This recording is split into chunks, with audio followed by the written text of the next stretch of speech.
안녕하세요. 언니네 헌책방의 언니입니다. 오늘은 제가 읽은 책 중에서 저에게 가장 많은 영향력을 미쳤던 책 한 권을 소개해드릴까 하는데요. 그 책은 바로 헬렌 니어링과 스코트 니어링이 함께 쓴 조화로운 삶의 지속, 원제는 Continuing the Good Life 라는 책입니다. 이 책은 헬렌 니어링과 그녀의 남편 스콧 니어링이 함께 쓴 마지막 공동 저작 중의 하나로서 그 두 분이 추구했던 소박하고 자급자족적인 삶의 후반부를 담고 있는 책입니다.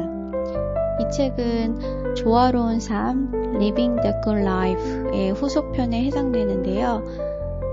그분들의 철학을 끝까지 지켜낸 그런 이야기들을 담고 있습니다.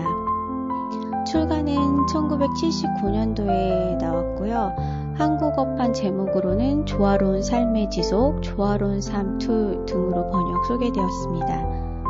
이 책은 그 두 분이 버몬트에서 시작한 삶을 마감하고 메인주 해변의 포레스트 팜으로 이주한 이후의 이야기를 담고 있습니다. 그곳에서 30여 년간 살면서 노년에도 불구하고 여전히 집을 짓고 텃밭을 일구고 스스로의 필요를 충족시키는 그런 삶을 이어나가는데요. 두 분의 삶의 목표는 이렇습니다. 자연과 더불어 자연을 해치지 않으며 스스로의 손으로 삶을 만들자. 이러한 철학이 책 곳곳에 이렇게 배어 있고요. 주요 내용은 주로 이제 삶의 철학들이 좀 담겨 있어요. 그래서 소유하지 않음으로써 얻는 자유를 강조하고 있는데요. 특히 도시의 편리함이나 돈의 풍요보다는 시간의 주인으로서 사는 삶의 가치에 대해서 더 가치 있게 여기고 쓰고 있습니다. 특히 우리는 더 적게 가질수록 더 많이 산다 등의 글은 참 영향력이 있는 글 같아요. 책 곳곳에서 이렇게 이분들의 일상의 철학이 드러나고 있고요. 직접 빵을 굽고 채소를 키우고 나무를 해서 하는 그런 모습들이 단순한 노동이 아니라 영적인 수행으로 그려지고 있습니다. 또 자급자족하는 현실적인 방법들이 나와 있기도 한데요. 이 책은 단순한 철학서가 아니라 되게 실용적인 내용들이 많이 담겨 있어요. 그래서 농사 짓는 방법, 과수원 관리하는 방법, 겨울철에 난방, 연료 준비하는 것, 직접 돌로 집을 짓는 것, 도구 관리, 기구 관리하는 것, 그 다음에 육체의 노동을 통해서 어떻게 건강을 유지할까, 거기에 넘어가서 어떻게 먹을 것인가에 대한 고민도 함께 담겨 있습니다. 또 이 책이 아무래도 두 분의 노년의 삶을 그리고 있다 보니까 노년의 삶과 의미에 대해서도 많이 쓰이고 있는데요. 특히 노화나 육체의 한계를 두려워하지 않고 그 속에서도 삶의 균형과 품위를 유지하는 그런 방법들을 보여주고 있습니다. 나이가 든다는 것은 퇴보가 아니라 깊어지는 과정이다. 그런 말도 남겨져 있습니다. 마지막으로 이 책은 사회에 대한 비판적인 시각이 담겨 있는데요. 특히 물질주의, 환경 파괴, 소비 중심 문화에 대한 경고의 메시지가 반복적으로 담겨 있습니다. 우리는 풍요의 시대에 살지만 동시에 가장 결핍된 시대를 살고 있다라고 하면서 오늘날의 환경위기나 과잉 소비 시대에 대한 비판적인 메시지는 지금 우리에게도 여전히 울림이 있는 메시지라고 생각됩니다. 이렇게 책의 후반부에는 이제 남편 스콧이 사망한 후에 헬렌이 홀로 그 삶을 이어가면서 쓴 기록으로 마무리되고 있는데요. 헬렌은 남편의 같이 산 세월들을 회상하면서 자신이 걸어온 길이 단순히 생활 방식이 아니라 한 인간의 신념의 길이었다라는 점을 강조하고 있습니다. 우리는 세상과 타협하지 않았다. 그것이 우리의 조화로운 삶이었다. 이렇게 쓰고 있죠. 자, 그러면 본격적으로 오늘 책 읽기 한번 들어가 보겠는데요. 오늘은 제가 제일 좋아하는 챕터 16장 우리가 먹는 것에 대해서 함께 읽어보도록 하겠습니다. 사람이 먹기에 자연스러운 음식이란 무엇을 가리킬까? 슈퍼마켓 진열대에서 흔히 볼 수 있는 이것저것 뒤죽박죽 섞여 있는 것, 인공으로 아무렇게나 되는 대로 가공한 것을 가리키는 말은 아닐 것이다. 그런 것들은 자연스러운 먹거리이기는커녕 부자연스럽기 짝이 없는 식품이다. 이제 식료품 가게에서 자연스러운 먹을거리는 거의 찾을 수 없다. 아침 식사 대용 음식에는 기름에 튀기고 설탕과 여러가지 가루로 뒤범벅되어 식혀놓은 곡식이 들어있다. 육류식품은 성장 호르몬, 유해 색소와 온갖 항생제가 잔뜩 들어있다. 주스는 채로 거른 다음 향미료와 탄산가스를 집어넣는다. 가공된 과일 통조림은 지나치게 달다. 포장 주스, 음료수, 샐러드 드레싱, 소스, 후식용 즉석 조리식품, 케첩, 심지어 땅콩 버터에까지 설탕이 빠짐없이 들어있다. 진열대에 놓인 채소에도 농약이나 살충제가 듬뿍 뿌려져 있다. 과일 또한 가스로 익히거나 콜타르로 빛깔을 낸다.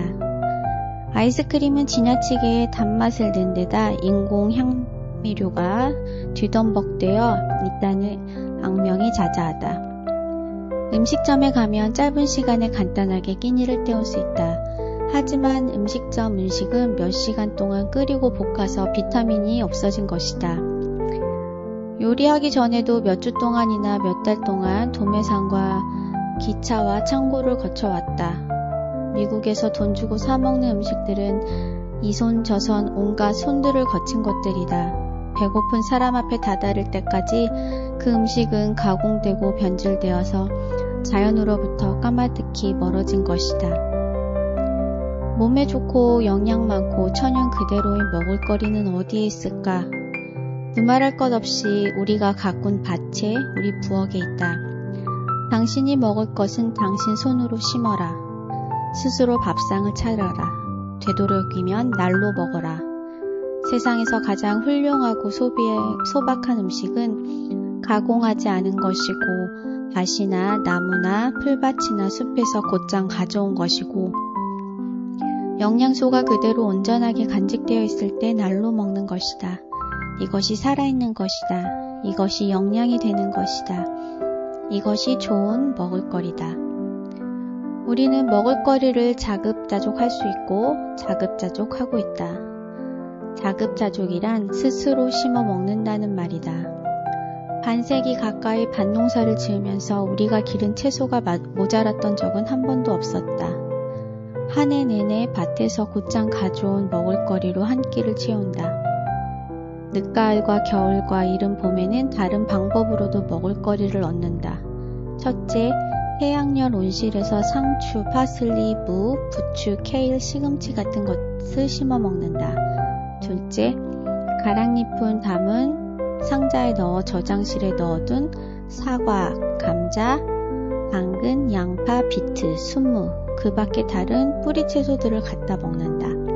셋째, 거둘 때 많이 거두어서 남는 것들은 수프, 통조림, 사과, 소스, 병조림을 먹는다. 식료품 가게 선반에 빼곡히 들어찬 통조림이나 냉동채소, 냉동과일, 간식거리들은 거의 사지 않는다. 케이크 가루, 푸딩, 후식, 피자, 과자, 파이, 즉석조리 식품들은 산 적이 없다. 설탕이 들어가는 식품은 거의 사지 않는다. 설탕 대신 꿀, 단풍시럽, 당미를 쓰고 대추야자, 건포도, 말린 자두같이 단 과일을 넣는다. 1년 내내 과일을 먹거나 날 것을 즐기면서 살 수 있으면 좀 좋겠나. 그러나 그렇게 살기 힘든 기후권에 살면서 우리는 되도록이면 간단하게 요리해 먹으려 한다. 우리 상차림은 단순하다. 우리가 기른 약초, 차로 끓여서 과일에 곁들여 아침을 먹는다. 점심은 수프와 곡물이다. 저녁에는 샐러드, 채소 요리, 사과 소스를 먹는다. 날이 바뀌어도 상차림은 바뀌지 않는다. 다른 음식이 상에 오를 때도 있다. 아침에 해바라기 씨와 견과류를 먹기도 하고 저녁에 두부와 희고 연한 치즈를 함께 먹기도 한다. 하지만 기본은 늘 똑같다. 식사 시간은 늘 아침 7시, 한낮 저녁 6시다. 나무를 깎아 만든 밥상에 나무 그릇을 놓고 나무 숟가락과 젓가락으로 먹는다. 스프, 샐러드, 후식도 그 나무 그릇에 담아 먹는다. 그래서 설거지가 아주 쉽다. 하지만 이것도 더 소박하게 살았던 디오게네스에 견주면 자랑거리가 못 된다. 디오게네스는 어떤 꼬마가 손으로 물을 떠먹는 것을 보고 하나밖에 없는 그릇이었던 컵마저 치워버렸다고 한다. 간디는 밥 먹을 때 아무 말도 하지 않는 것으로 경건함을 지켰다지만 우리는 그렇게 하지도 못한다.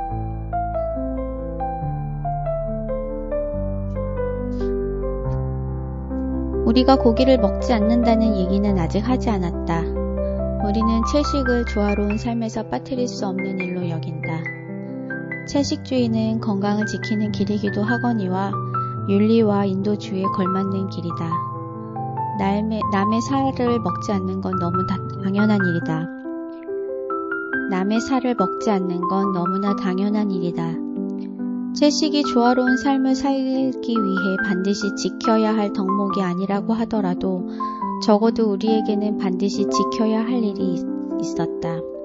감각이 있고 자기 몸을 방어하지 못하는 짐승을 호로처럼 가두어 기르다가 잡아 죽인 뒤에 그 시체를 먹는 일을 마음이 따뜻하고 생각이 깊은 사람이라면 어떻게 좋아할 수 있겠는가.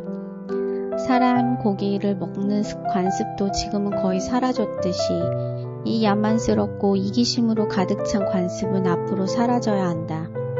인도주의나 건강은 둘째치더라도 짐승 먹이로 없애는 곡식 때문에 세계 곳곳에서 굶주리고 있는 사람들만 생각하더라도 사람들은 곧 채식주의자로 바뀌어야 한다. 잡아먹기 위한 짐승을 기르는 데에는 채소나 곡식을 기르는 것보다 더 많은 땅이 필요하다. 그 땅에 채소를 가꾸어 사람들이 동물 몸을 거치지 않고 바로 그것을 먹으면 땅이 그렇게 넓을 필요가 없다. 우리는 익히지 않고 날로 먹는 것을 좋아한다. 음식에 생기가 흐를 때 싱싱한 그대로 먹으려 한다. 어쩔 수 없이 요리를 해야 한다면 삶은 것보다 굽는 것이 좋고 튀기는 것보다는 삶거나 굽는 편이 낫다. 몇 가지만 섞어 간단하게 준비한 음식을 먹는다. 한 번에 한 가지만 먹는 것이 좋다. 우리는 한 가지만 먹는 식이요법을 해왔다. 예를 들어 어떤 날은 하루 내내 사과만 먹고 어떤 날은 주스만 마신다. 음식을 딱 끊고 물만 마실 때도 있다. 한번 식이요법을 시작하면 열흘씩 한다. 이렇게 하면 몸이 가뿐해지고 마음이 깨끗해지면서 고요해진다. 주부일선도 덜어진다. 한 주의 하루는 24시간 내내 주스든 물이든 액체만 마신다. 우리는 즐거운 마음으로 단식을 하고 그날을 손꼽아 기다린다. 먹지 않는 것, 굶어 죽지 않는 범위에서는 먹는 것만큼 즐겁다. 머리털을 빡빡 밀어버렸을 때 마치 지저분한 것을 다 털어버리고 고상한 존재가 된 것처럼 느껴지듯이 먹을 것을 끊고 지내면 자유롭고 해방된 듯한 느낌을 얻을 수 있다. 다시금 단백질 먹는 문제를 얘기하고 싶다. 거꾸로 물어보겠다. 소나 코끼리, 코뿔소처럼 억세고 몸집이 큰 동물들 모두가 어디서 단백질을 얻는가? 풀밭, 나뭇잎, 푸른 식물이 답이다. 그 동물들은 소독하고 요리하고 절이고 말리고 살균하고 양념하고 소금을 넣고 통조림으로 만들고 여러 방법으로 가공한 것을 먹지 않는다. 단순하고 자연스럽게 먹는다. 우리도 그 동물들을 닮아야 한다.